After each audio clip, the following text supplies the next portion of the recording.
end of the chi-squared test here. We've got a whole bunch of data here. Someone's been doing their tax returns, a company, and it's been investigating thousands of companies. And here's a small snapshot of it. So over here we're going to add up the number of trials, which is 200. Okay. They are tax returns of thousands of companies, and this is just a snapshot of it. So there's 200, and here is that the data can be modelled by Benford's law.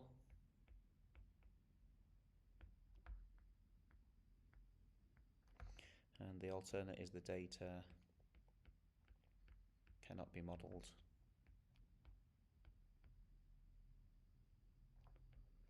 by Benford's law. All right. So degrees of freedom here, remember, as soon as we fill in a random 8 cells, then this last cell must make it add up to 200.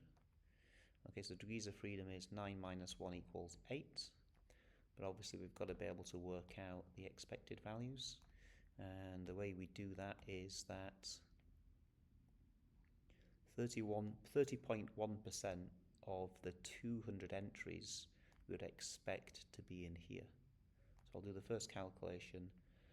30.1% of the 200. That'll give us 60.2. And again, 3 sig fig is good. So 60.2 should appear here.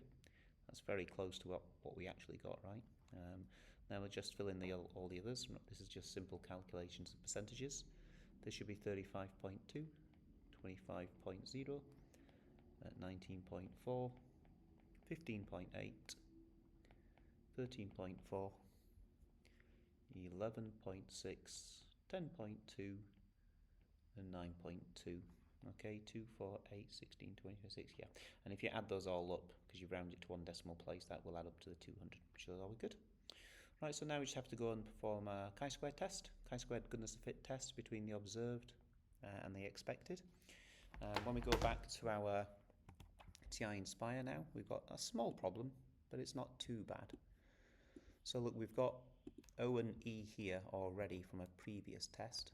So if I doc insert a new spreadsheet, as soon as I type in O here, you can see it's bold. It just drags in all of the previous data that I've got. So that's a bit annoying. So then I might have to type in OB, right? But the easiest way is doc insert a new problem and call that a spreadsheet list. And now your variables have been reset. O here, E here, then you can go ahead and type it in.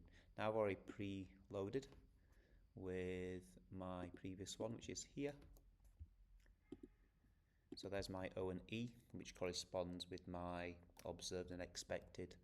These are tax returns, right? Tax numbers.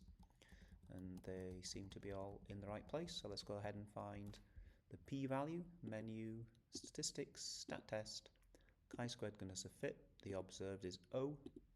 The expected is E. Degrees of freedom now is 9 minus 1 is 8. Okay.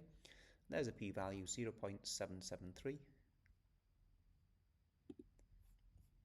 Okay, so 0.773. 0.773.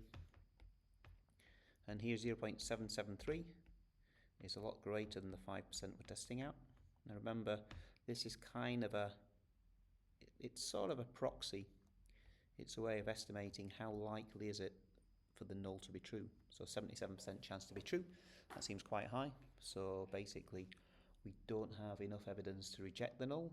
So therefore, we would conclude that the data can be modelled by Benford's law.